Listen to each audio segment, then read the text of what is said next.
Com que fomos chamados. Que Deus nos abençoe. Amém. É compromisso nosso, tudo que nós dissermos, mostrarmos pelas Escrituras. Vou convidar os nossos irmãos para lermos 3 versículos no Evangelho de Mateus, no capítulo 24. Evangelho de Mateus, capítulo 24.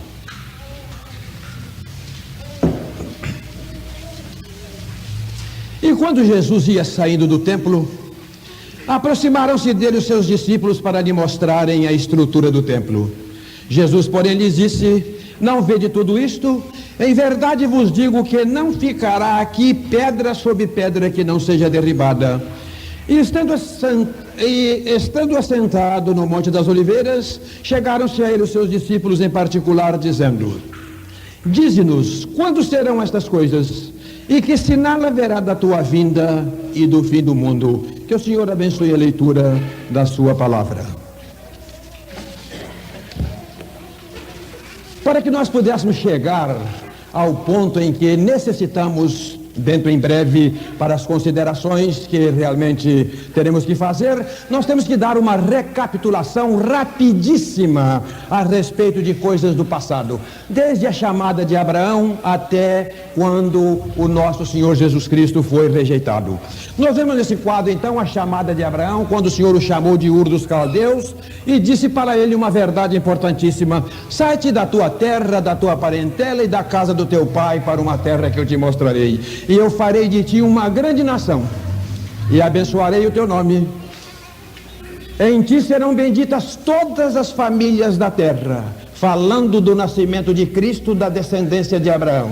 Em ti serão benditas todas as famílias da terra. E deixou para aquele povo, e para Abraão também, e para a posteridade, uma sentença tremendamente atual: eu abençoarei os que te abençoarem, e amaldiçoarei os que te amaldiçoarem. Isto está se cumprindo literalmente nos nossos dias, como os nossos prezados irmãos hão de ver daqui a pouco.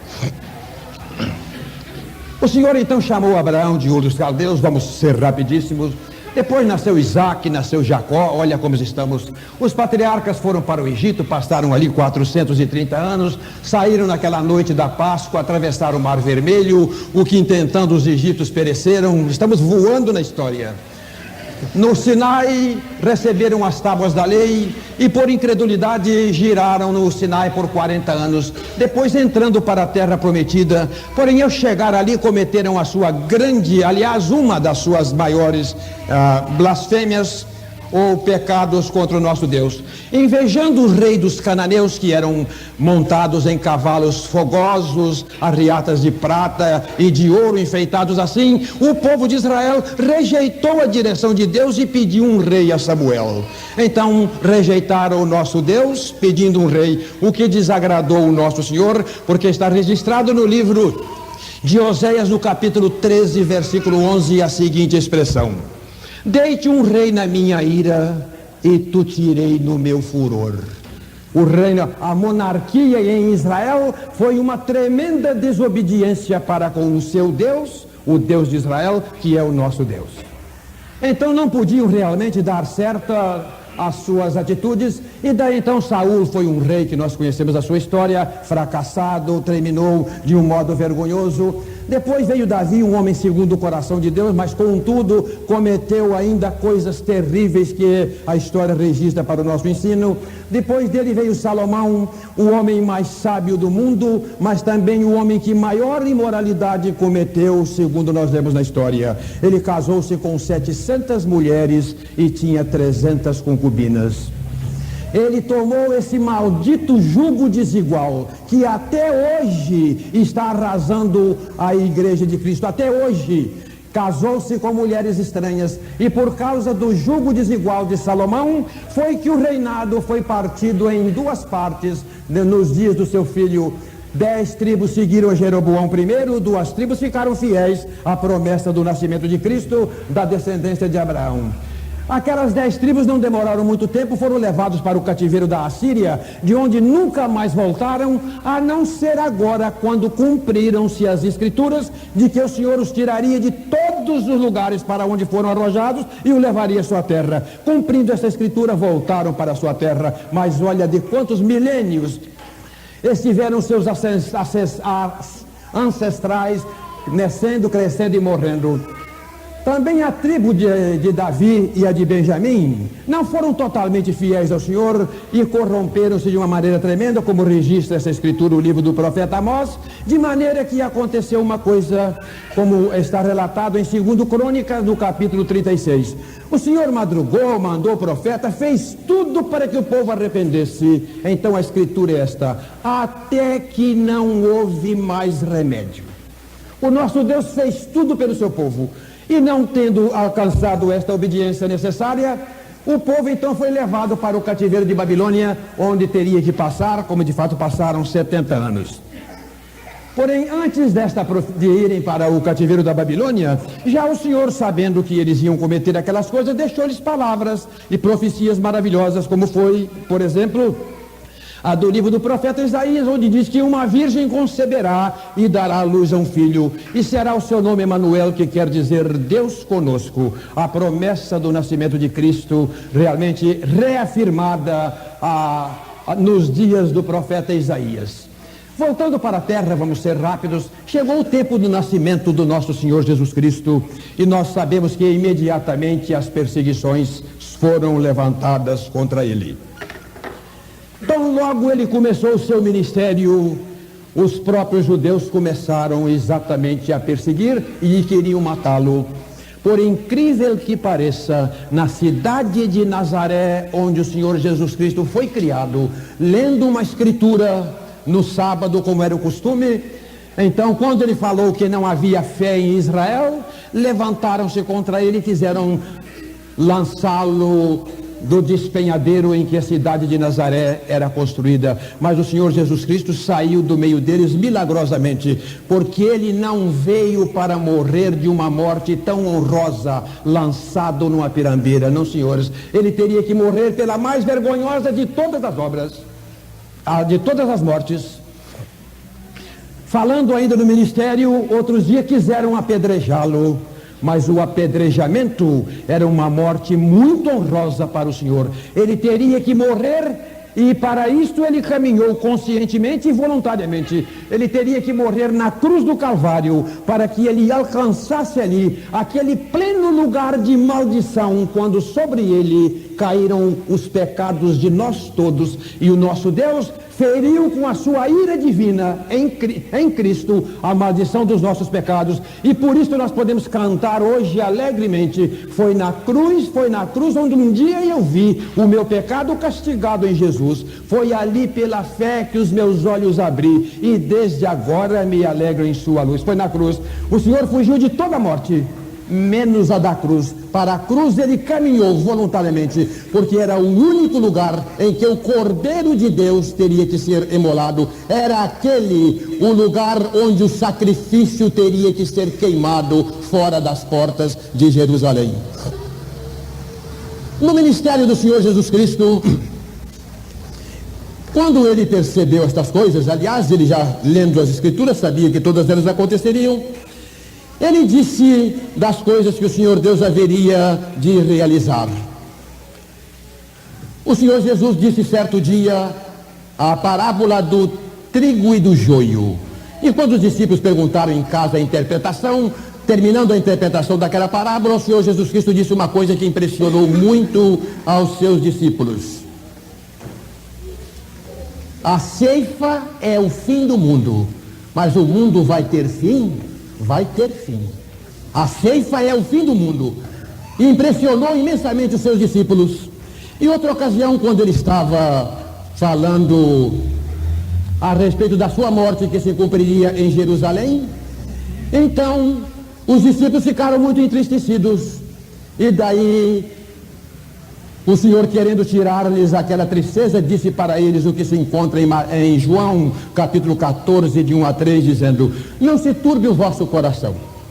Credes em Deus, crede também em mim. Na casa do meu pai há muitas moradas, se não for assim eu vou teria dito. Eu vou preparar-vos lugar, e se eu for e vos preparar lugar, eu virei outra vez. Foi esta palavra que acalentou os discípulos. Eu virei outra vez e vos levarei para mim mesmo, para que onde eu estiver, estejais vós também. Alegrou o coração deles, e ficaram então guardando duas curiosidades. Uma, que o mundo vai acabar. Outra, que Jesus antes vem buscar os seus remidos. Então, quando aconteceu isto de Mateus capítulo 24, na saída do templo, quando o Senhor disse que não ficaria ali pedra sobre pedra que não seja derribada, então acumularam uma terceira pergunta. E um tanto afoitos ao chegar no Monte das Oliveiras, fizeram aquela pergunta de uma vez só, fizeram uma pergunta tríplice. Senhor, dize-nos, quando serão estas coisas? Quando é que não vai ficar mais pedra sobre pedra no templo que não seja derribada? Outra pergunta, que sinal haverá da tua vinda? Outra pergunta, e do fim do mundo? Estavam realmente ansiosos para fazer essa tríplice pergunta, e essa tríplice pergunta teve uma tríplice resposta. A primeira parte da pergunta, a primeira resposta para a primeira pergunta, realmente encontra-se mais detalhadamente para nós em Lucas, no capítulo 21, a partir do versículo 20.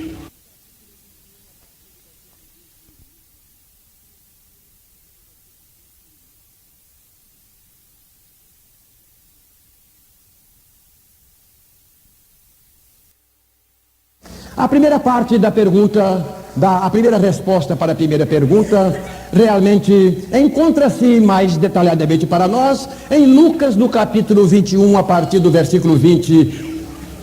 O que eles deviam sentir é o seguinte, para saber quando serão estas coisas. Então o Senhor disse, quando vir de Jerusalém cercada de exército, sabei que a sua desolação está perto. Quem estiver na Judeia, fuja para os montes. Quem estiver no campo, não entre na cidade. Quem estiver na cidade, fuja. Porque serão dias de vingança, e cairão ao fio da espada, e para todas as nações serão levados cativos, e Jerusalém será pisada pelos gentios, até que os tempos dos gentios se completem. Então o sinal era o cerco de Jerusalém. Isto aconteceu no ano 60 da nossa era, 67 da nossa era, quando os exércitos de Roma cercaram a cidade de Jerusalém, cercaram por 3 anos, e cumpriu-se dolorosamente o que estava profetizado no capítulo 28 de Deuteronômio. Passariam por tão grande aflição que as próprias mães comeriam os seus filhos. As mães matavam os seus filhos para poder comer. Isto aconteceu em Jerusalém. Porque a fome foi tremenda, as casas não ficavam fechadas nem de dia nem de noite, porque podia ser que uma mulher que ontem ajudou a comer o filho da vizinha, comer um pedaço, hoje estivesse comendo sozinho o seu próprio filho. Olha como o Senhor Deus é um Deus terrível. Por quê? Porque deixaram os caminhos do Senhor. E estava profetizado, há milênios profetizado em Deuteronômio no capítulo 28, isto aconteceu realmente a partir do ano 67. E no ano 70, então, culminou o cerco de Jerusalém, quando terminou o cerco de Jerusalém, quando os exércitos de Roma, na direção do general Tito, destruíram os muros de Jerusalém, entraram, tomaram a cidade, e os soldados do general Tito, julgando que houvesse ouro debaixo do templo, reviraram todas as suas pedras, e não ficou pedra sobre pedra que não fosse derribada. Mas por que um castigo deste? É porque no dia do julgamento de Cristo, quando Pilatos, aquele homem covarde, e que realmente a história nos registra o seu fato, percebeu que Jesus não era um criminoso, e quis soltar o Senhor Jesus Cristo. Lá de fora a multidão disse para ele, se soltas a este, não és amigo de César. Ele então lembrou que perderia o seu prestígio no Império Romano, e daí então ele preferiu agarrar-se ao Império Romano do que agarrar-se ao Salvador da sua alma. E a sua mulher ainda mais o impressionou quando mandou um recado no tribunal dizendo para ele, não entre na questão desse justo, porque por causa dele eu padeci muito num sonho. Mas então quis soltar, tomou uma atitude para ver se comovia os judeus. Era a ocasião da Páscoa, costumava soltar um preso. Então Pilatos mandou trazer à frente do alpendre ao Senhor Jesus Cristo e a Barrabás, e disse para eles, a qual dos dois quereis que vos solte? A Barrabás ou a Jesus chamado Cristo? Então o povo disse: solta-nos Barrabás. E que farei de Jesus chamado Cristo? Crucifica-o, crucifica-o. A nação de Israel pediu que crucificasse o Salvador. Numa última atitude inútil para Pilatos e tenebrosa para os judeus, Pilatos então mandou apanhar uma bacia com água, trouxe na frente do alpendre e disse para eles: eu lavo as minhas mãos do sangue desse justo. Então todos os judeus disseram: que o seu sangue caia sobre nós e sobre os nossos filhos. E os céus disseram amém. Dizem que há na França uma catedral que repete o eco por 14 vezes. Há um estampido e ela vai repetindo 14 vezes. O eco desta tremenda blasfêmia de Israel, que o seu sangue caia sobre nós e os nossos filhos, repetiu-se por 2000 anos. Porque os céus ouviram a tremenda blasfêmia, que o seu sangue caia sobre nós. A desgraça que aconteceu com Israel e que ainda vai acontecer. Exatamente porque o Senhor Deus ama essa nação, porque Ele disse: eu repreendo e castigo a todos quanto amo, está realmente fora das nossas maneiras de entender, de tão extraordinárias que vão acontecer ainda. Estamos impressionados com o que aconteceu, mas ainda vão acontecer coisas mais extraordinárias do que esta. Segunda pergunta: e que sinal haverá da tua vinda? A resposta encontramos em Mateus capítulo 24, a partir do versículo 32. Aprendei, pois, esta parábola da figueira. A figueira nas escrituras sagradas é uma figura da nação de Israel, é uma comparação. E para mostrar isso, certo dia o Senhor Jesus Cristo, querendo mostrar aos judeus que ele sabia que estava sendo rejeitado, propôs uma parábola dizendo: um certo homem tinha uma vinha e plantou nela uma figueira. Deus tinha um lugar chamado terra e plantou nela uma nação chamada Israel. E por 3 anos foi procurar fruto na figueira e não achou. Os 3 anos do ministério de Cristo. Então disse para o vinhateiro: por que esta árvore ocupa ainda a terra inutilmente? Corta e joga fora. O vinhateiro então disse: Senhor, vamos esperar 1 ano, escavar as suas raízes e adubar. E se não der frutos, então depois a mandarás cortar. Na parábola, os irmãos podem prestar atenção. O Senhor, a parábola de Cristo, não disse que a nação de Israel fosse arrancada, mas foi cortada. Então ele disse no capítulo 24 de Mateus, o sinal da sua vinda, dizendo: aprendei, pois, essa parábola da figueira. Lá no Oriente Médio, quando aproxima a época da brotação do verão, cortam as figueiras, e quando chega propriamente, elas brotam sozinhas quando o verão chega. Aprendei, pois, esta parábola da figueira. Quando seus ramos se tornam tenros e brotam folhas, sabeis que o verão está perto. E quando vides acontecer todas estas coisas, sabeis que o Filho do Homem está às portas. E em verdade eu vos digo que não passará esta geração sem que estas coisas aconteçam. Os céus e a terra passarão, mas as minhas palavras não hão de passar. Olha que juramento o Senhor fez a respeito da sua vinda. Deixou, porém, uma ressalva insignificante. É aqui que tem muito crente tropeçando. Ele disse: porém, daquele dia e hora, é só do dia e da hora do dia que ninguém sabe. Daquele dia e hora ninguém sabe, nem o filho, mas somente o pai. Ele não sabia, mas hoje ele sabe. Está escrito por várias vezes no livro do Apocalipse que ele sabe quando ele vem. Porque quem não sabe a hora que vem pode dizer: eu venho sem demora, pode dizer: eis que cedo venho. Quem é que pode dizer que vem cedo? É aquele que sabe a hora que vem. Então Jesus sabe. Limitado na sua condição humana, ele não sabia. Mas agora todo poder lhe é dado nos céus e na terra. Hoje ele sabe quando é que ele vem. Então, exatamente a resposta era a figueira brotada, era a nação de Israel voltar novamente à sua posição, para que o Senhor Jesus possa vir para reinar exatamente aqui sobre esse mesmo mundo no qual ele foi rejeitado. Terceira pergunta: e o fim do mundo? Tem tanta gente com medo do fim do mundo. O fim do mundo demora ainda pelo menos 1007 anos. Isto a partir do momento em que a igreja de Cristo for arrebatada. Sendo a igreja arrebatada, como graças ao Senhor vai ser em breve, Iniciará a última das 70 semanas de Daniel, a semana de ano, que são 7 anos, os 7 anos da grande tribulação, onde os que não forem elevados para estar com o Senhor lá no céu por 7 anos terão que passar por sofrimentos e às vezes não resistirão aqui. Porém, depois destes 7 anos, o Senhor Jesus Cristo vai voltar à terra e nós voltaremos com Ele. E Ele vai estabelecer aqui o seu milênio de paz, onde Ele vai reinar literalmente por 1000 anos. Então o mundo não vai acabar agora. E a resposta é Mateus capítulo 24 e 14. E esse evangelho do reino será pregado em todos os lugares, a todas as gentes, e então virá o fim. O fim que eles perguntaram, o fim do mundo. Eu quero perguntar aos irmãos uma coisa. O Senhor Jesus Cristo pregava o evangelho do reino ou o evangelho da graça? Depressa, por favor.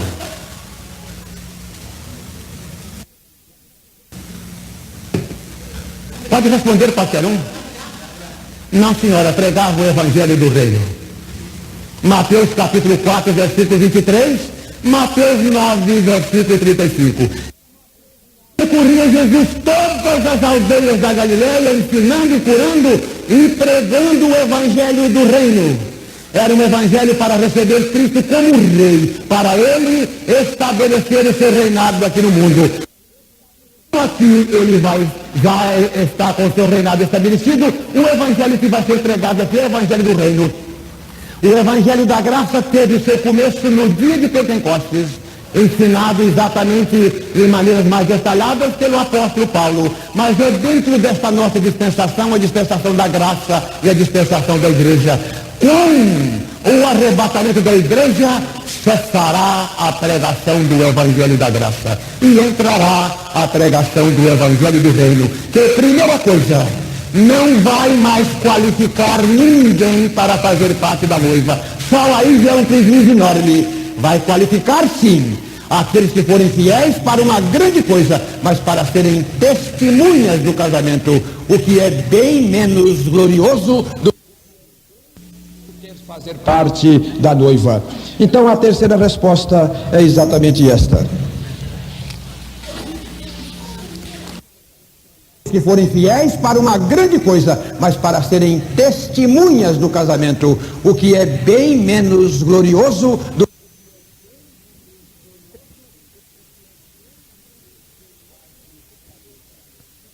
fazer parte da noiva. Então a terceira resposta é exatamente esta: com a atitude que Israel tomou, irmão, vou pedir para tirar o paletó, caso os nossos irmãos permitam. Os nossos irmãos permitam que eu retire o paletó, está muito quente. Então, com a vossa licença, eu costumo dizer, quando estou fazendo isto, a mensagem não está no bolso do paletó, graças ao Senhor que está no coração. Então o paletó pode ser pendurado na cadeira mais longínqua que tiver. Cumprindo-se então a promessa do Senhor de que por causa do julgamento de Cristo e da sua rejeição seriam espalhados pelo mundo, esta verdade realmente aconteceu. E nós queremos então lembrar uma coisa para os nossos prezados irmãos, porque há, infelizmente, ou falta de ensino para alguns, não estou dizendo para todos, ou às vezes ensino errado, em que o povo de Israel tem sido tomado por uma grande parte da igreja como se fosse uma coisa ultrapassada. Israel é uma coisa do passado e acabou, não temos mais nada a ver com isto. Mas para que os irmãos entendam a nossa extraordinária responsabilidade a respeito disto, eu vou dizer para os nossos irmãos uma verdade importantíssima: não existem duas histórias, uma de Israel e outra da igreja. A história é uma só. E para garantir-nos essa verdade, lembro-me pelo menos de 4 escrituras. A primeira delas, aliás, 3 delas, nós encontramos na carta de Paulo aos Gálatas, dizendo o seguinte: todos os que são da fé são filhos de Abraão. Então não tem duas histórias. O versículo 7 daquele mesmo capítulo disse: portanto, todos os que são da fé são benditos com o pai Abraão.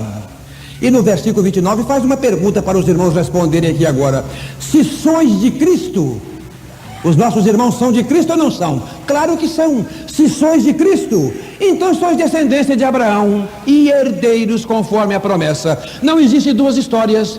E Paulo, para tirar dos gentios a possível vaidade de que nós ficássemos muito alegres, porque parece que Israel ficou fora das intenções do nosso Deus, argumenta no capítulo 11 da carta aos Romanos, dizendo o seguinte: alguns galhos da oliveira verdadeira foram quebrados e nós, o zambujeiro, fomos enxertados ali, a oliveira brava. E os irmãos que trabalham na lavoura sabem disto: aquele galho da enxertia produz fruto antes do que a própria árvore verdadeira.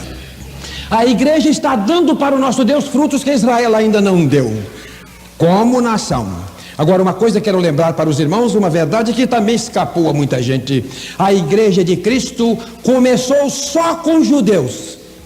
Aqueles 3.000 que naquele dia aceitaram no dia de Pentecostes eram todos judeus.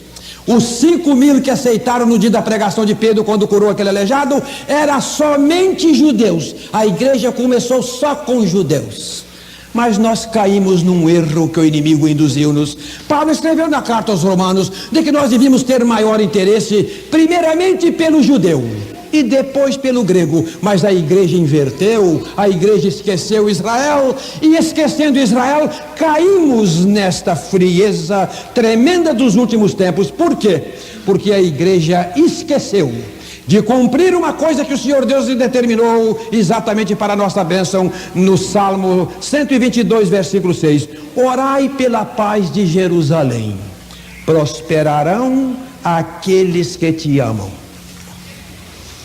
Há um engano extremamente imenso a respeito do povo de Israel por causa do juízo que tem recebido da parte do nosso Deus. Porém, o nosso Deus ama imensamente aquele povo, e de uma maneira tão intocável que quem tocar no povo de Israel, está escrito em Zacarias 2, versículo 8, toca na menina dos olhos do nosso Deus. O nosso Deus tem um ciúme tremendo de Israel, e aquela palavra está valendo. Vamos ouvir em maior medida na noite de amanhã o Senhor dizendo para o mundo, para as nações e para as pessoas: eu abençoarei os que te abençoarem e amaldiçoarei os que te amaldiçoarem. Qualquer pessoa que se levante, mesmo no coração, contra o povo de Israel, recebe castigo do nosso Deus. Recebe mesmo, porque a palavra de Deus não falha. Mas aquele que ama Israel, ele cresce na vida espiritual, e daí então é uma bênção extremamente comprovada nos dias que nós estamos vivendo.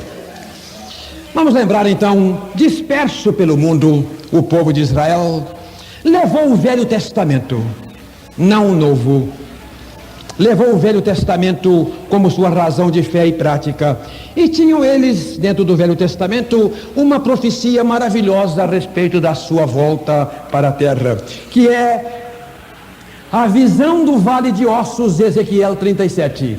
Aquela visão que o Senhor levou o profeta em visão a um vale, mostrou aquele vale que estava cheio de ossos e estava sequíssimo, e perguntou para o profeta Ezequiel: filho do homem, porventura poderão viver esses ossos? Ele disse: Senhor Jeová, tu sabes. Profetiza e diz-lhes: ossos secos, ouvi a palavra do Senhor. Assim diz o Senhor Jeová: eis que eu porei em vós o meu espírito e vivereis. E ele disse, o profeta: e profetizei como me deu ordem, e enquanto estava profetizando eu ouvi um ruído, depois ouvi um rebuliço, cada osso ajuntando a seu osso, depois vieram nervos sobre aqueles ossos, depois veio carne compondo, e depois veio pele, mas não tinha espírito. Então disse: filho do homem, profetiza o Espírito, e diz: Espírito dos quatro ventos. Vem dos quatro ventos o Espírito. Espírito com letra minúscula. Não é o Espírito Santo, é uma força extraordinária que a nação de Israel já possui para a sua defesa, para a sua manutenção, mas não é o Espírito com letra maiúscula, mas é poderosíssimo em tudo, menos para consolar e menos para a salvação de almas. Então, disse o profeta, profetizou ao espírito dos quatro ventos, e o espírito com letra minúscula entrou neles, e se puseram de pé, e eis que era um grande exército. E o Senhor interpreta a sua visão para o profeta, dizendo: filho do homem, estes ossos secos são toda a casa de Israel. Eis que eles dizem: os nossos ossos se secaram, pereceu a nossa esperança, e nós estamos cortados. Era exatamente a falta de esperança que os judeus tinham pelo mundo. Estavam como ossos secos, incapazes de por si mesmos voltar a viver. Mas o Senhor disse para eles: assim diz o Senhor Jeová: eis que eu abrirei as vossas sepulturas, ó povo meu, e tirarei das vossas sepulturas, e vos levarei à vossa terra, e farei de vós uma nação nos montes de Israel. Então o Senhor realmente mostrando que a visão do Vale de Ossos fala sobre a ressurreição nacional de Israel. É uma nação dispersa pelo mundo por quase 2000 anos, mas contudo dentro daquele molde do ruído, rebuliço, nervos, carne, pele e espírito. Um dia a nação de Israel se tornaria de pé, sendo um grande exército diante das mãos do nosso Deus. Levaram esta promessa para o seu exílio, e os milênios passavam. 18 séculos se passaram. Israel foi roubado por todas as nações do mundo, pisado, mortos, massacrados. Foi uma coisa tremenda, humilhados. Saíram as mentiras mais extraordinárias a respeito dele, como principalmente o protocolo dos sábios de Sião, que foi uma invenção diabólica. Alguém escreveu como se fossem judeus que haviam escrito, e daí então os judeus foram tremendamente perseguidos por causa daquelas coisas, porque Satanás tem uma perseguição imensa contra Israel e também contra nós, os filhos de Deus. Ele tem esta mesma fúria contra nós. Então, naquele sofrimento pelos milênios passados, houve muitos lances de esperança de voltarem para a sua terra, mas caía logo em desespero, ia e voltava. A maior de todas as esperanças aconteceu no meado do século, aliás, no começo do século passado, quando Napoleão Bonaparte, imperador francês, estava ganhando todas as batalhas na Europa. Então ele sentiu que ele ia ser realmente um grandíssimo imperador, e para poder convocar os judeus para ajudá-lo, ele fez uma proclamação dizendo: a terra da Palestina pertence ao povo de Israel, porque estava nas mãos dos turcos há mais de 500 anos. A terra da Palestina pertence ao povo de Israel. Então os judeus sentiram naquilo um convite: e eu vou fazer do mar Mediterrâneo um lago francês. Estariam de porta de cozinha para porta de cozinha. Israel entusiasmou, encheu-se de esperança e começaram a pensar: Napoleão Bonaparte vai nos levar para a nossa terra. A Bíblia não fala em Napoleão Bonaparte. Tem uma pessoa que disse: só essa pessoa poderia fazer isto, mas puseram a sua confiança em Napoleão Bonaparte. Tem um que disse no capítulo 37, versículo 22 e 23, dizendo que é o Senhor Deus dizendo: eu os tirarei de todos os lugares para onde foram arrojados e os levarei à sua terra, e eu farei deles uma nação nos montes de Israel. Nada de Napoleão Bonaparte. Quem governa o povo de Israel é o Senhor Deus. Quem castiga é Ele, porque realmente é Ele que ama e sabe castigar dentro das medidas, embora que nos pareçam extravagantes, porém necessárias para que o povo tomasse a sua posição. Quando esta notícia correu, os judeus cresceram no seu ânimo e começaram a ajudar Napoleão Bonaparte. Porém, no dia 16 de junho de 1815, na batalha de Waterloo, Napoleão perdeu aquela batalha, e os judeus perceberam que todo o seu sonho, toda a sua esperança, toda a sua alegria realmente havia chegado ao fim. Quando na mesma fogueira se queimaram os sonhos imperialistas de Napoleão e as esperanças de Israel. Não sei se deram sinal para mim. Então aquilo ali eles puderam dizer naquele dia de um modo tristíssimo e arrasador: os nossos ossos se secaram, pereceu a nossa esperança e nós estamos cortados.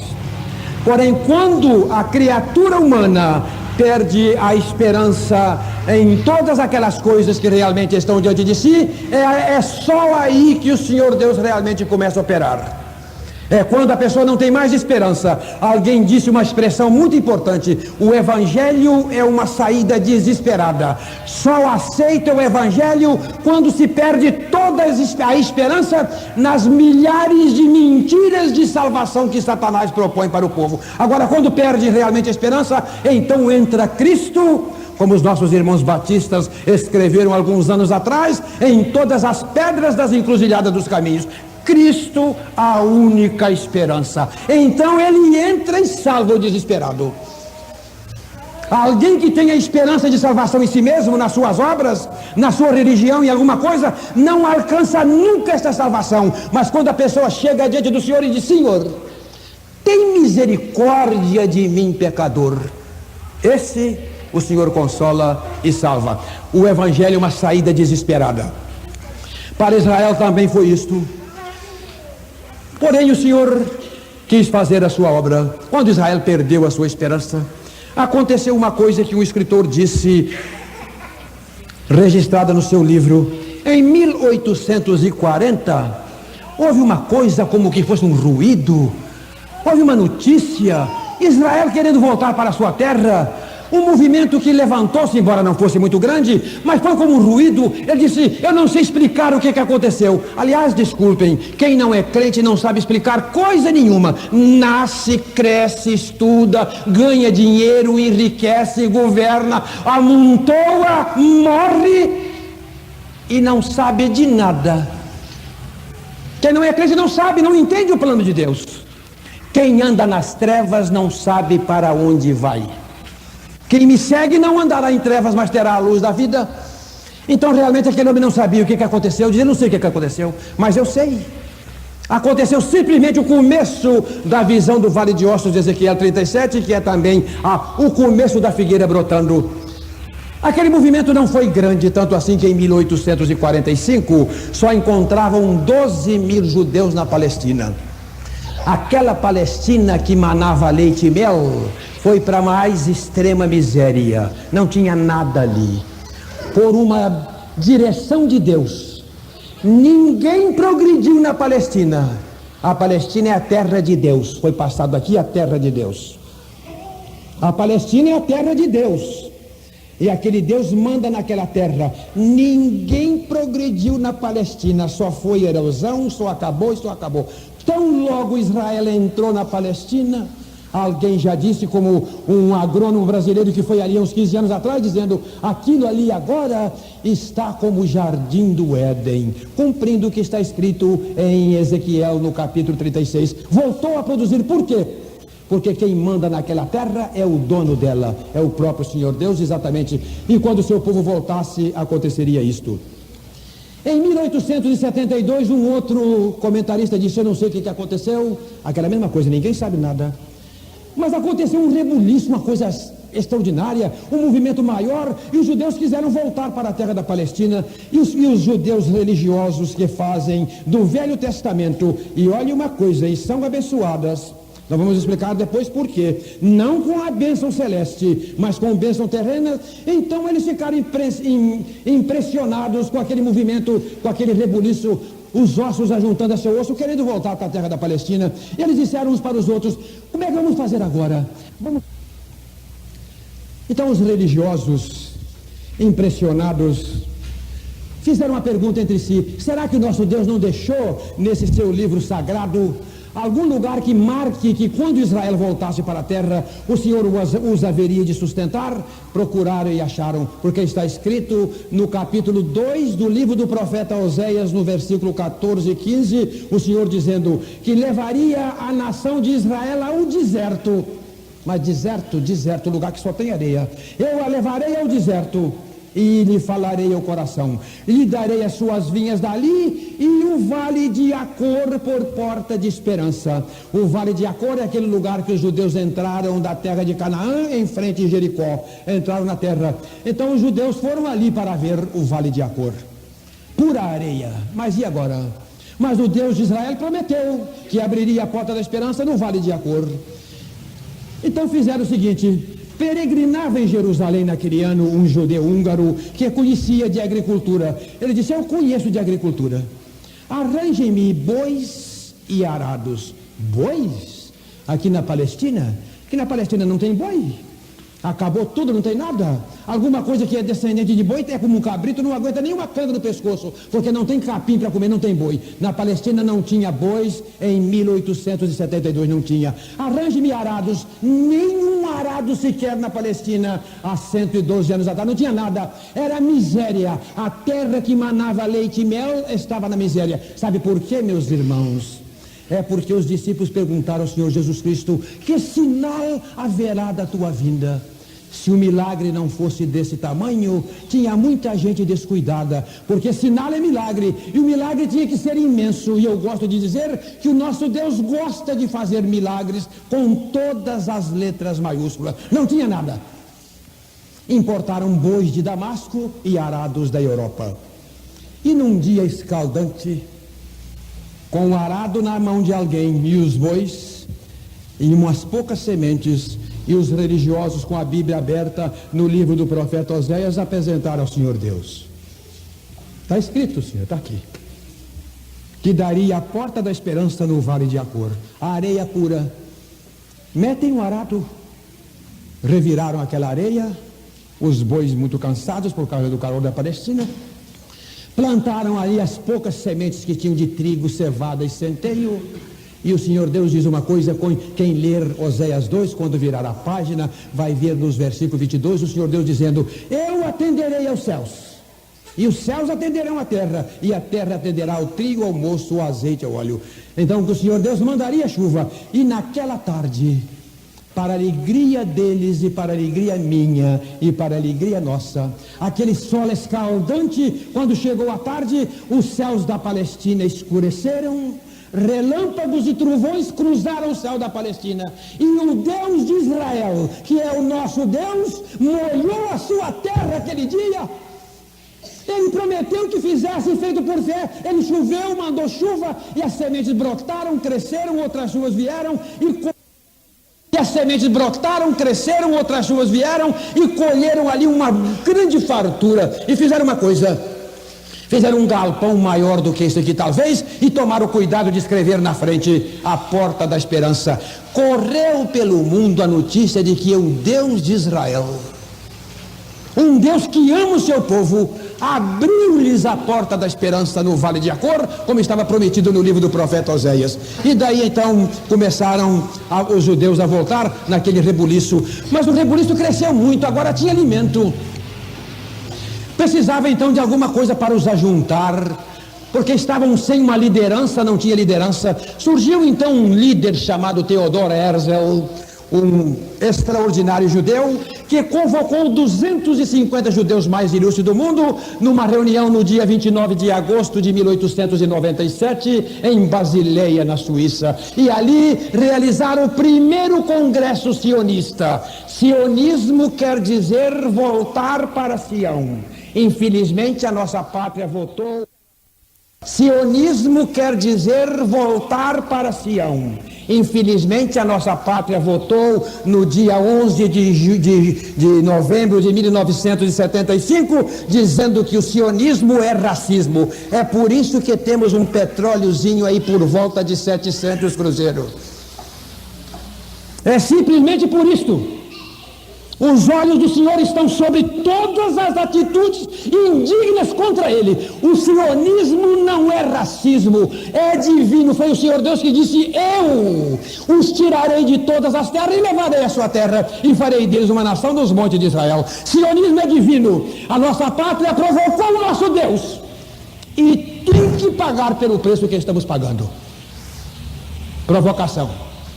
E daí então, realmente, dentro daqueles moldes, realizaram o primeiro congresso sionista, quando, para resolver as leis da sua nação, resolver exatamente o seu hino nacional, fizeram a sua bandeira, que incluindo esta estrela de 6 pontas, cujo significado nós vamos falar rapidamente. Esta bandeira essa estrela de 6 pontas não é uma peça só.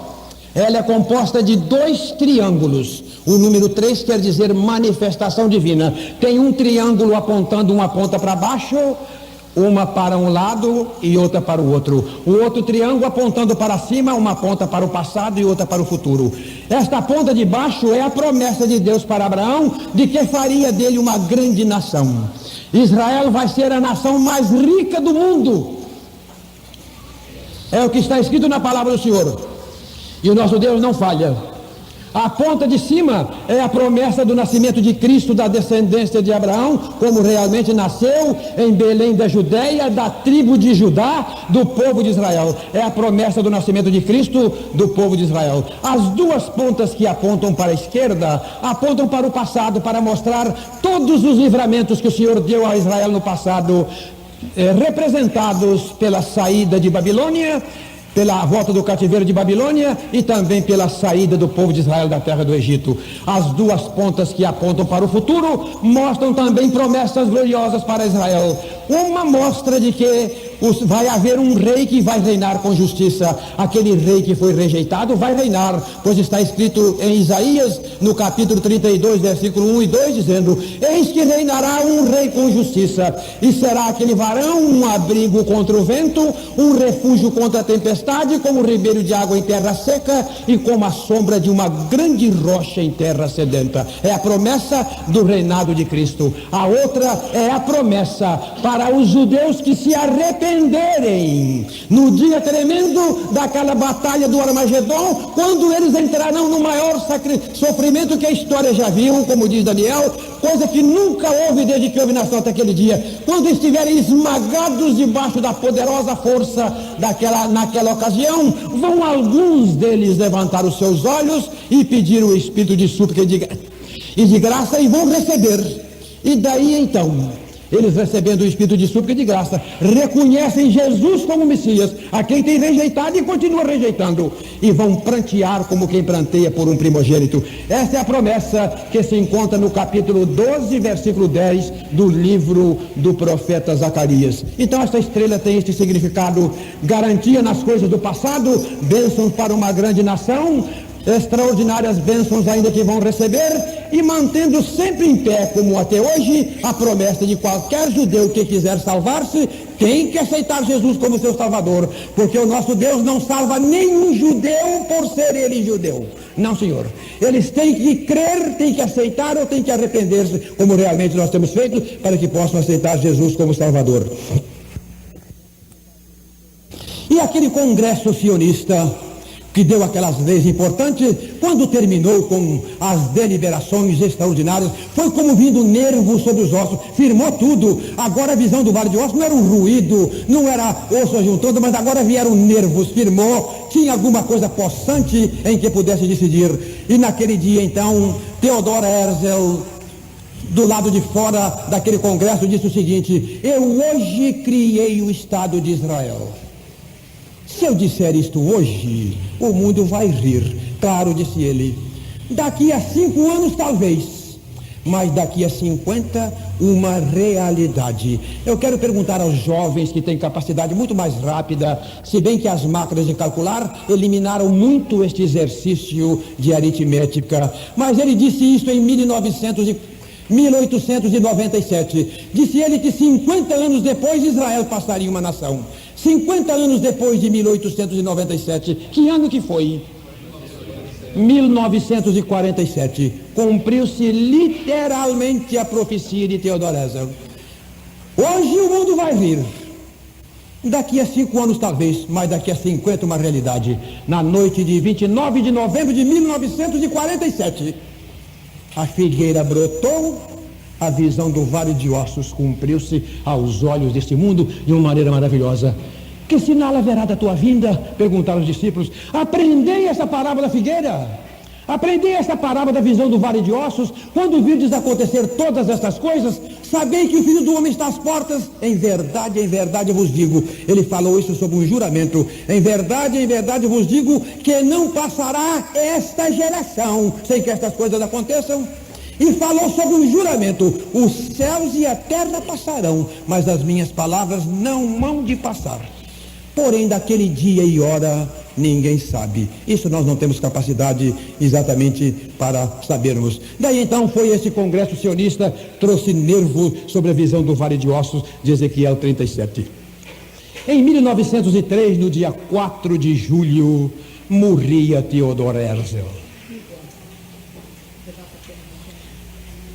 Assim, deixa eu lembrar uma coisa. Em 1903, Satanás quis ver se aqueles nervos que o Senhor Deus colocou na visão do Vale de Ossos estava firme. Satanás é audacioso.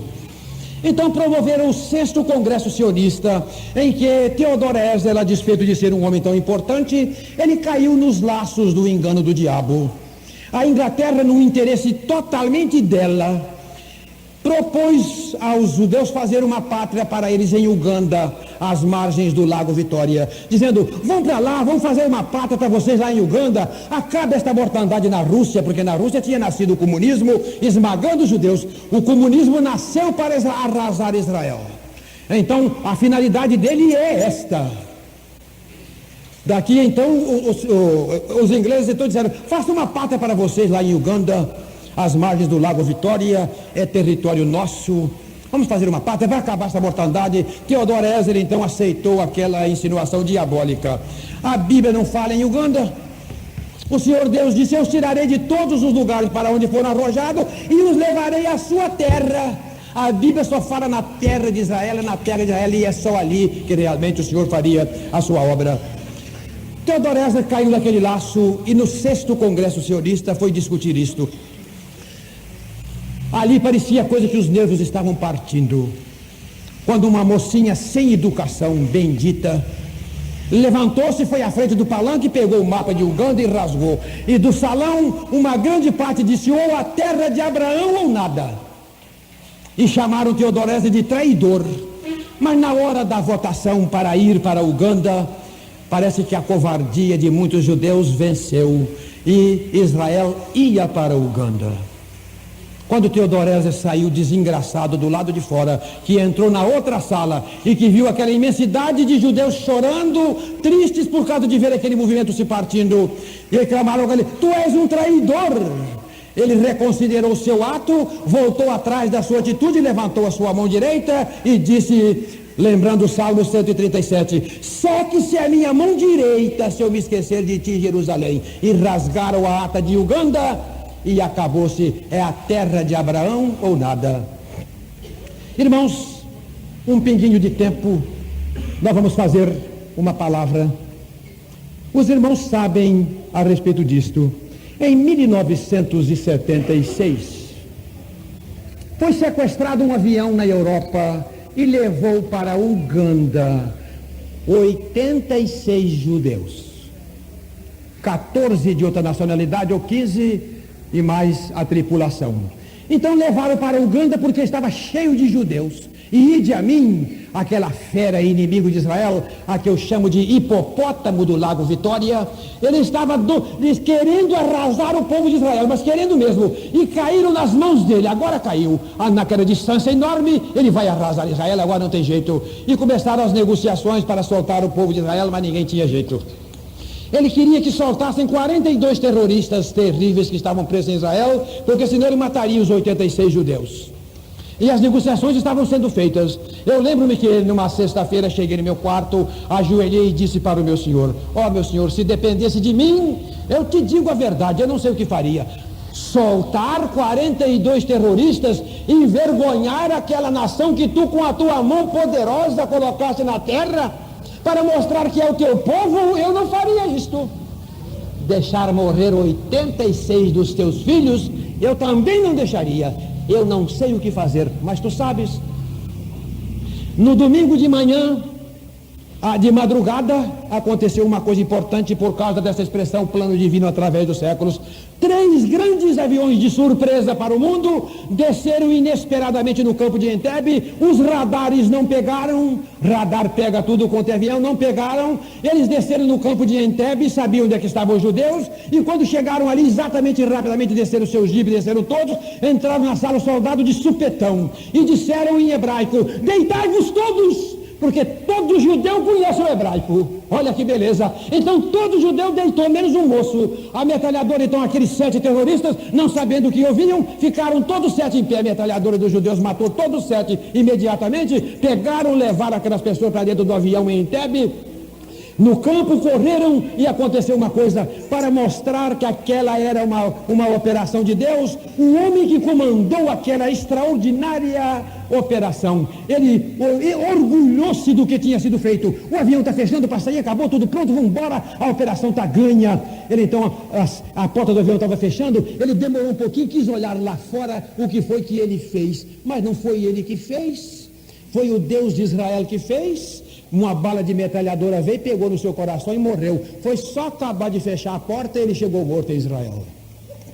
Cumpriu-se, meus irmãos, exatamente a escritura do livro do profeta Isaías, que eu convido nossos irmãos para lerem rapidamente, no capítulo 49 do livro do profeta Isaías, para nós vermos exatamente como as escrituras se cumprem tão claramente aos nossos olhos hoje, porque o Israel que está ali na terra hoje, tem muito crente que não lembra disso. É aquele mesmo Israel dos dias de Samuel, dos dias de Davi. A mesma coisa. O Deus é o mesmo, a proteção é a mesma. Isaías 49, versículo 24, faz a seguinte pergunta a respeito daqueles presos que estavam lá, dizendo: tirar-se-ia presa ao valente, ou os presos justamente escapariam? Mas assim diz o Senhor: por certo que os presos se tirarão ao valente, e a presa do tirano escapará, porque eu contenderei com os que contendem contigo, e os teus filhos eu remirei. Naquela manhã de domingo, 3 grandes aviões desciam nos campos de Israel, trazendo 85 judeus das garras daquela fera e entregando novamente na sua terra. Por quê? Porque o Deus de Israel é um Deus hoje. Irmãos, nós temos que abrir o nosso coração para amar o que Deus ama. Não cabe no nosso coração algum ódio por Israel. É a maior loucura que um crente pode fazer, é ter indisposição por Israel. Tem que amar, tem que ser abençoado. O Senhor Deus quer abençoar. Abençoarei os que te abençoarem. Mas o inimigo ensinou esta mentira. Eu tenho encontrado jovem que diz: mas amar Israel é aquele povo que matou a Cristo. O Senhor Deus ama, repreende e castiga a todos quanto amam. E a prova é exatamente esta, que a figueira estava tomando este andamento. Em 1904 morreu Theodor Herzl. Substituiu um outro judeu chamado Chaim Weizmann, que há sempre um Eliseu para substituir um Elias. Aquele outro judeu, Chaim Weizmann, disse uma coisa também: eu não sei por causa de que me deu na cabeça de mudar da Suíça para a Inglaterra, mas eu não sei falar a língua inglesa, não sabia, não tinha ninguém lá para conhecer, então foi assim mesmo para Londres. E quando chegou ali, a única coisa que deram àquele judeu estranho foi a condição de habitar debaixo num porão de uma universidade. Estava muito bom ainda, deu ali. Porém, havia um estadista inglês chamado Arthur Balfour, amigo dos judeus, que encontrou Chaim Weizmann e começou a conversar com ele. Amava muito o povo de Israel e disse: por que vocês não foram para a terra de Uganda? Nada, o nosso Deus não fala em terra de Uganda, é a terra de Abraão ou nada. Nós só temos que nos firmar como nação, é ali e é ali, e é ali que o nosso Deus vai ter, exatamente. Irmãos, imagine se Israel tivesse ido para Uganda debaixo das garras de Idi Amin. Oh, como fizeram bem não ter aceitado aquele dia. E daqui então aquele estadista Arthur Balfour começou a conversar com Chaim Weizmann. Os dias passaram, fizeram uma amizade muito grande. Veio a guerra de 1914. Veio a guerra de 1914 e quem nasceu antes de 1914 lembra de uma coisa. Quem era jovem naquela época lembra que pela metade, para mais ou menos por volta de 1916, os aliados estavam perdendo a guerra. Estavam perdendo a guerra. O mundo entrou num desespero extraordinário, estavam perdendo a guerra. O Kaiser alemão, irmãos, talvez os senhores não saibam disto, ele levantou em 1914 para matar todos os judeus do mundo e todos os crentes. Então Chaim Weizmann era químico industrial, estudava as suas coisas. E no dia de maior desespero, quando os aliados estavam perdendo a guerra, por volta de 1916, Era chefe do almirantado um jovem ainda almirante chamado Winston Churchill, que foi herói das 2 guerras mundiais. Então ele convocou o almirantado e disse: olha, chamou todo mundo, marechais e generais, tudo cheio de galão naquele salão, e disse: perdemos a guerra. Estamos perdidos, completamente perdidos. Alguém perguntou: mas perdido por quê?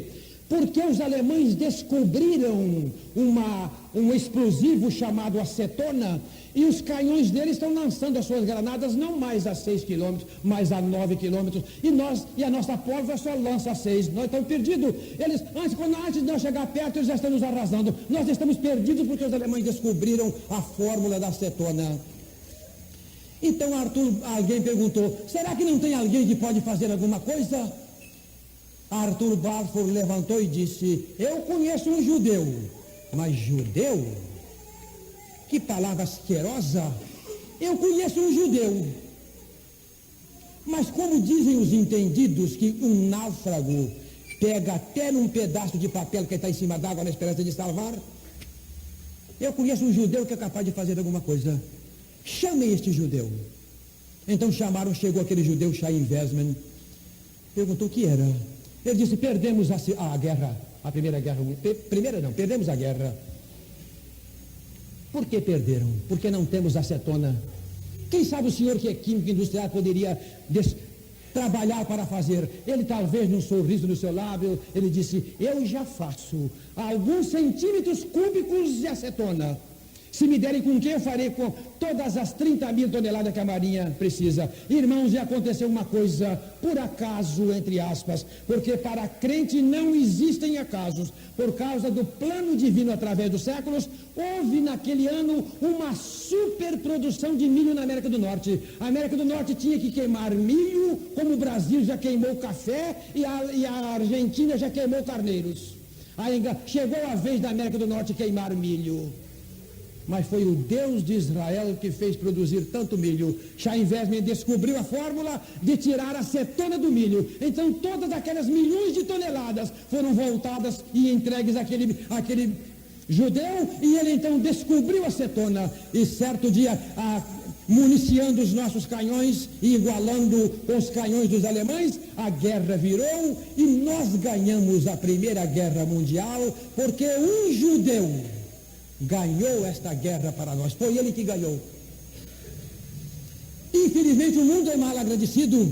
Este foi um esforço de Deus para mostrar aos crentes e mostrar ao mundo que o povo de Israel não é um povo maldito. Até hoje os dicionários, os irmãos pegam em casa e vão ler os melhores dicionários. O que quer dizer judeu? Judeu quer dizer, primeiramente, habitante da Judeia. Depois, miserável, avarento, asqueroso.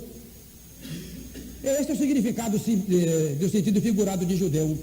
Mas para o Senhor Deus, o judeu é o seu povo precioso. O Senhor Deus diz no livro do profeta Jeremias, no capítulo 31, me parece, ou 32, dizendo: não é Efraim para mim como uma criança das minhas delícias, Israel. Eu às vezes me levanto contra eles, mas depois eu me comovo nas minhas entranhas e o abençoo. O povo de Israel é o povo da promessa, é o povo bendito. Então veio o livramento naquela Primeira Guerra Mundial, porque um judeu descobriu a acetona. Irmãos, nós temos que aprender coisas maravilhosas com a palavra de Deus. Certo dia, disse-nos um evangelista, Jesus ia da Judeia para a Galileia e foi-lhe necessário passar por Samaria. Que beleza o Senhor Jesus passar por Samaria. Quando chegou ali, encontrou aquela mulher samaritana que era crente. Era uma mulher que esperava a redenção de Israel. Era uma mulher que sabia que o Messias vinha, embora sua vida tivesse um lance de irregularidade muito grande, mas ela esperava o Messias. E quando Jesus tocou no assunto que realmente a entristecia, ela disse para o Senhor: Senhor, eu vejo que és profeta. Os nossos pais adoraram neste monte, e vós dizeis que é em Jerusalém o lugar que se deve adorar, porque os samaritanos tiveram um monte Gerazim e um templo em concorrência ao templo de Jerusalém. O Senhor Jesus Cristo disse: vós adorais o que não sabeis, mas nós adoramos o que sabemos, porque a salvação vem dos judeus. Irmãos, é esta expressão que o mundo não tolera.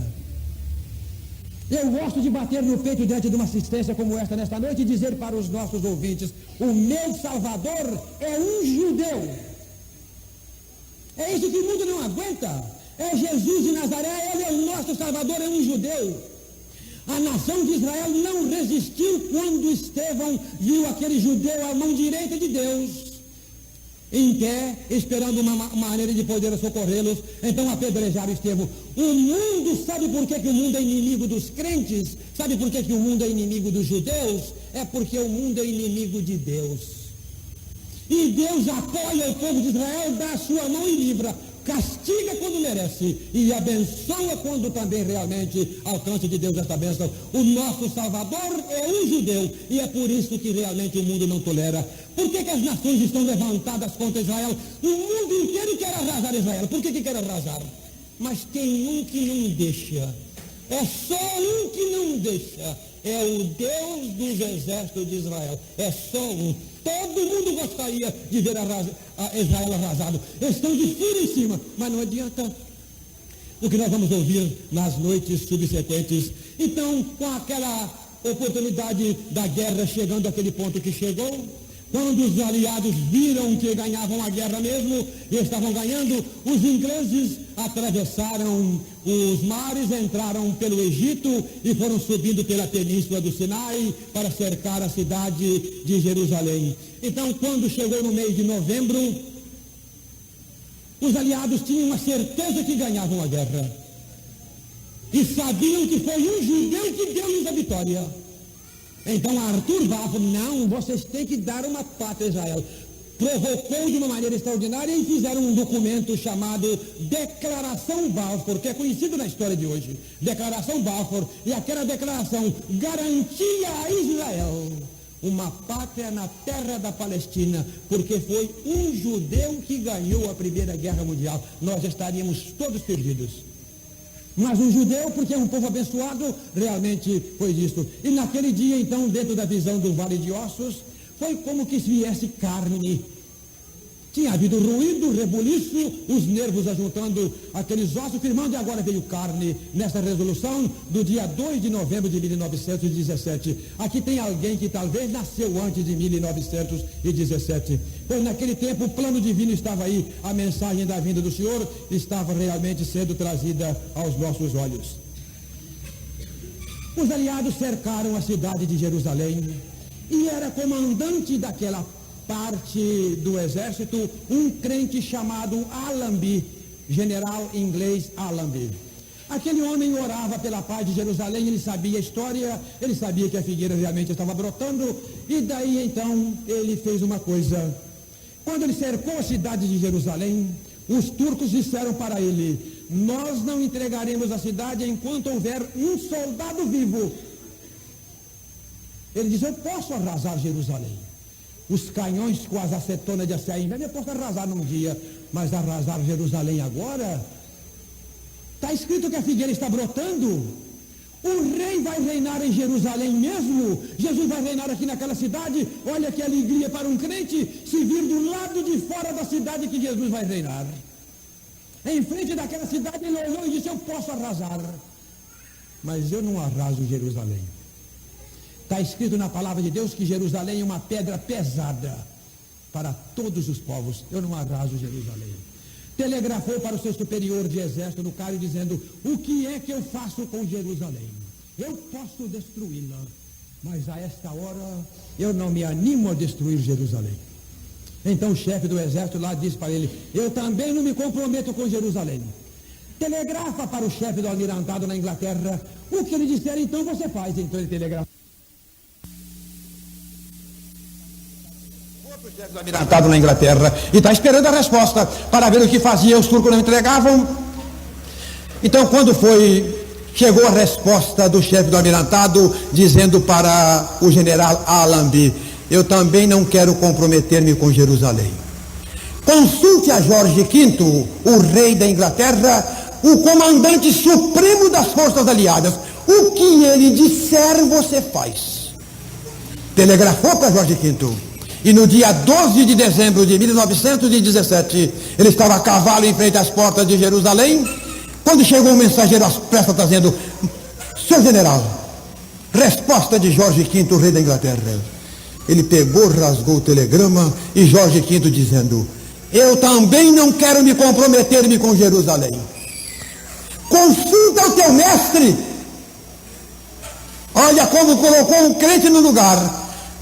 Pasmado ante aquela palavra extraordinária, o que ele já tinha feito, consultado ao seu mestre, simplesmente ouviu, meus irmãos, naquele mesmo momento, um ranger de ferros, e as portas de Jerusalém se abriram.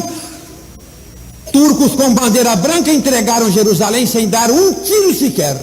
Foi a única vez na história de Israel que a cidade de Jerusalém se entregou. Os irmãos que leem a Bíblia sabem, no passado era destruída, queimada a fogo, nunca Jerusalém se entregou, e no futuro também não se entrega, não, Senhor, de maneira nenhuma.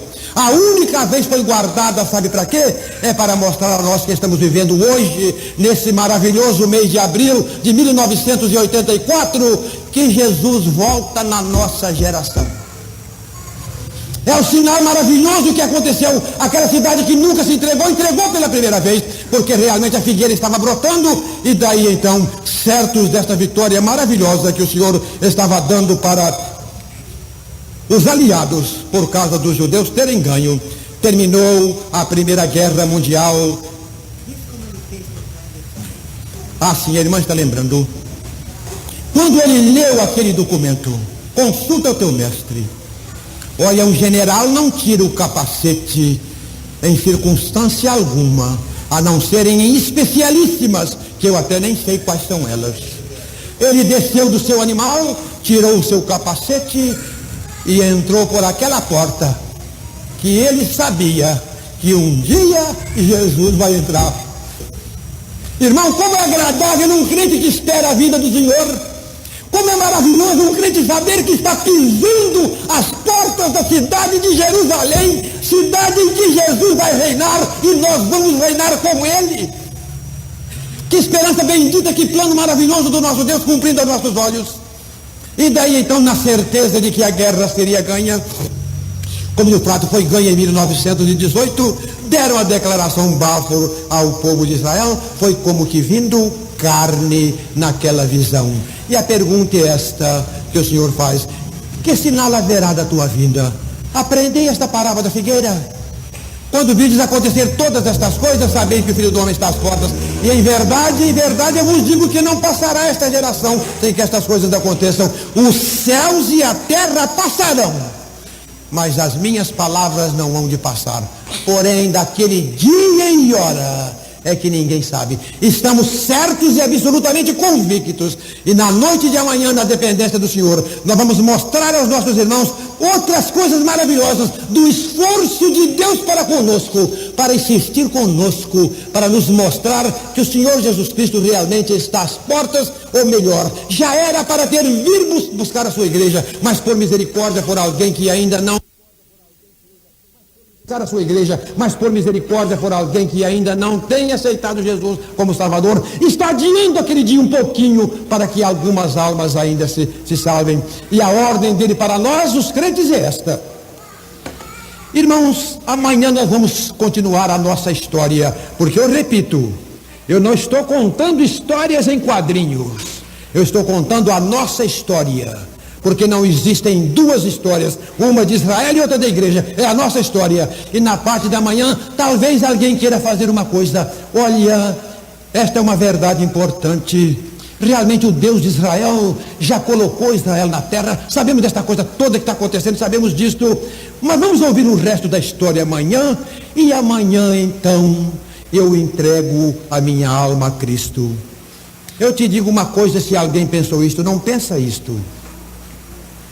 Aceita o Senhor Jesus Cristo hoje, aceita agora. O amanhã é a coisa mais extraordinária, mais insustentável, mais imprevista que pode ter. Quantas pessoas fazem os seus planos e quando vêm, estão por aí arrebentados e mortos, quando pensavam que chegava em casa, faria isto ou aquilo.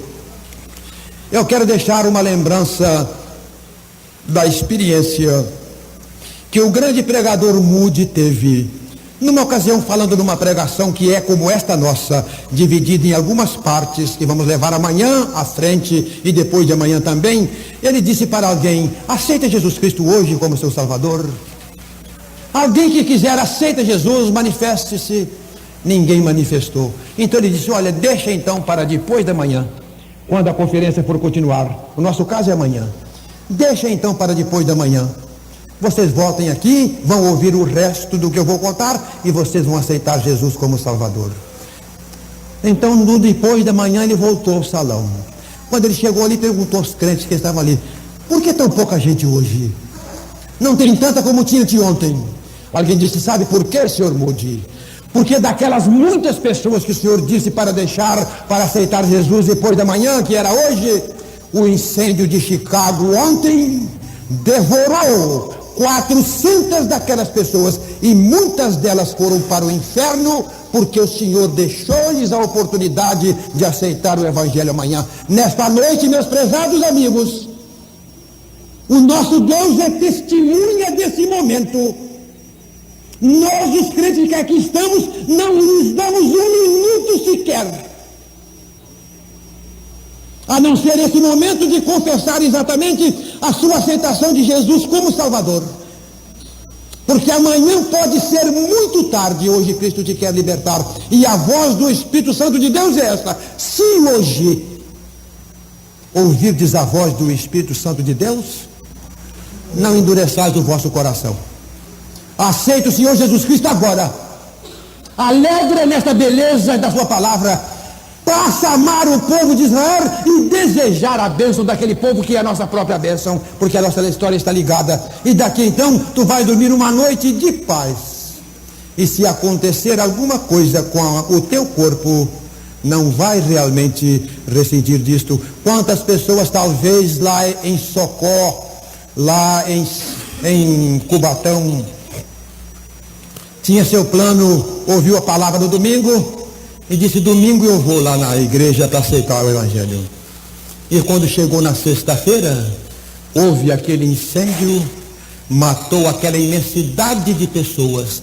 E talvez, não quero afirmar, alguém que ia aceitar o Evangelho no domingo, na sexta-feira, já entrou, não somente pelo fogo lá de Socó, mas entrou para sofrer as tormentas do fogo do inferno, porque deixou para amanhã. Amanhã pode ser muito tarde. Hoje Cristo te quer libertar. Que Deus te abençoe agora. Que Deus te abençoe agora e que te entregue nas mãos do Senhor. Sabe por quê? Ouvi uma pessoa dizendo, não sei se ontem, hoje, tem alguém que ensina que o inferno é aqui mesmo na terra, o céu também é aqui. Nada. O inferno, disse um escritor, o inferno é uma verdade conhecida tarde demais. Quando a pessoa chegar à conclusão do que é o inferno, ele já está ali dentro. E aquele grande escritor italiano Dante, na sua comédia, na sua ficção, que a comédia é o inferno, ele escreveu uma coisa que no fundo é uma verdade, que na porta do inferno se acha escrito: ó vós que entrais, perdei de salvação toda esperança. Hoje é o dia aceitável. Agora é o dia da salvação. Entrega a tua alma ao Senhor Jesus Cristo hoje. E será nosso companheiro, aconteça o que acontecer. E se Jesus viesse hoje? Haveria de ficar para um sofrimento imenso, mas o Senhor quer salvar agora. Que Deus te abençoe, numa atitude divina diante dele, aceitando Jesus como seu Salvador, esquecendo de todas as promessas mentirosas que as religiões têm trazido, e crendo somente em Cristo como Salvador. E vai ser, desde agora e para sempre, um bendito companheiro nosso para a eternidade. Que tu aceite neste momento as mãos marcadas pelos cravos da cruz do meu Salvador, do nosso Salvador e daquele que quer ser o teu Salvador. Entrega as tuas mãos nas mãos de Cristo. Amém.